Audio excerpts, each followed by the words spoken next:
Hello, Void. It is February 26th, 2018. And today, what are we going to talk about today? Tell you what. Tell you a story.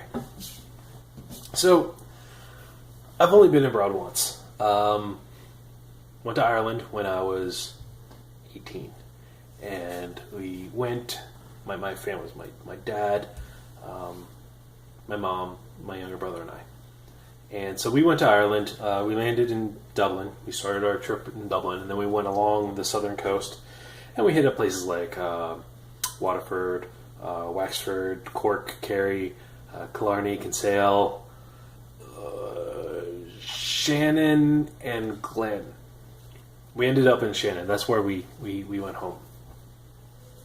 And, I mean, it was awesome. I have family that live out there. Distant family, but man, there's so many stories I could tell you just about that trip. But there's one particular I want to talk about. So towards the end of our trip, we ended up in Glin,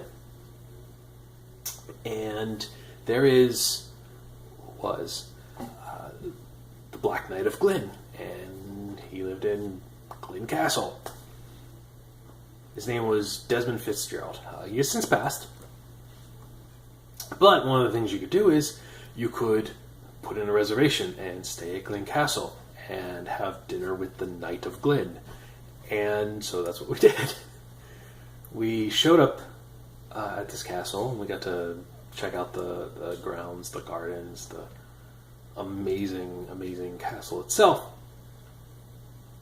And then we had to get ready for dinner. So they called us, we all got dressed, and we came downstairs. And there was this waiting room, right? So it was like two rooms. And there's like this long table in the one where you can have drinks and stuff. And then directly connected to it is an open wall. It was a separate room, but it was open. The shape of the room was kind of like a key, right? So you had this long section where the table was, and then you had this circular section, and that was like the library. So you had like a fireplace here, and then you had easily 15-foot bookshelves around it. But you had chairs, and that was like the sitting area where you can sit and talk and be around books and watch the fire, and then you can kind of get up and go grab some hors d'oeuvres, some drinks, whatever. Well, we weren't the only ones staying there that day. We were just staying for the day,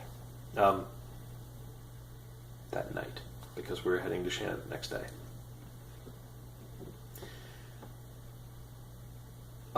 There was another couple, older couple. But oddly enough, when we all showed up, my dad and the older gentleman kind of looked at each other like, I know you. I don't know why I know you, but I know you. And so when my dad introduced himself, and then he introduced himself back, I can't remember his name for the life of me, they recognized each other. They worked together like years prior. Really weird to kind of run into them in the world of all places the same day in the same place. So, small world. But we had conversations. So we had hors d'oeuvres, we had drinks. And so while my dad and him were off talking, my mom and his wife, the dude, whatever his name is, we'll call him Tim. So Tim was talking with my dad, and then his wife, let's call her Alice, was talking to my mom. And we were in the library area, right? So my dad and Tim are over here talking, drinking, and my mom and Alice are right there. And my brother and I are just, I'm sitting like I am now. My brother is standing behind me, and he has his arms on my shoulders. So we're just trying to be all prim and proper, and I'm doing everything in my power not to say anything stupid, because I say dumb stuff all the time. And it was before I was 18. I didn't have much of a filter. So anyway, we're sitting there, and the lady, she turns to my brother and I, and she's like trying to, make conversation. What do you boys do? Do you are you in college? Are you, what are your hobbies or whatever? And I'm being very short, only because, again, I don't want to say anything stupid, so I'm trying to be as short and concise as possible. And then for whatever reason, she looks at us and she goes, "Are you boys married?" Now, I'm trying not to say anything stupid. Okay, I've said this a few times already. But I don't know why, when she said that, I thought she meant, was I married to my brother?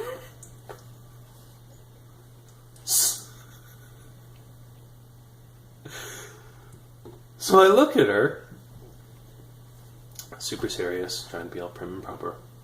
And I go, "No, ma'am, we're brothers."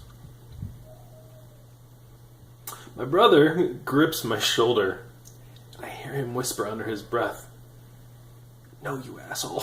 That's not what you meant. But there's like this dead silence. Dead silence. But thank God she had a good humor about it. She started busting out laughing. Realized what I meant, what I said. I realized what she meant, and I said, "No, I'm only 18. He's 16. No, we're not married. We do not. No, I have a girlfriend, but I'm not. No." And her response to that was, "Well, I guess in today's day and age, that's not such an odd answer." No, it's not an odd answer, period. But that's just me sticking my foot in my mouth. Anyway, we then continued to have dinner. The butler came in. He was awesome. He was a Turkish butler, skinny, but he looked remarkably like my older brother. His name was Fuat, and he had these huge Coke bottle glasses. But he was the nicest person. And after we had dinner, he was done serving everything, and so we asked him to sit with us, and he was kind of blown away about that whole concept. And he sat and he talked with us, and my dad was enamored because he looked so much like my older brother, and it just blew his mind. So in the unlikely event that you happen to see this, Fuat, please comment, message me something, because I was at Glin Castle 16 years ago. I'm sure my family would love to talk to you again, because we enjoyed talking to you before. But you also helped make the stay very pleasant. So thank you. Other than that, that's my story about meeting the Black Knight of Glin and completely embarrassing myself in front of everybody.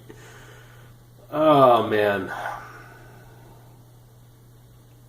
Thanks for listening, Void.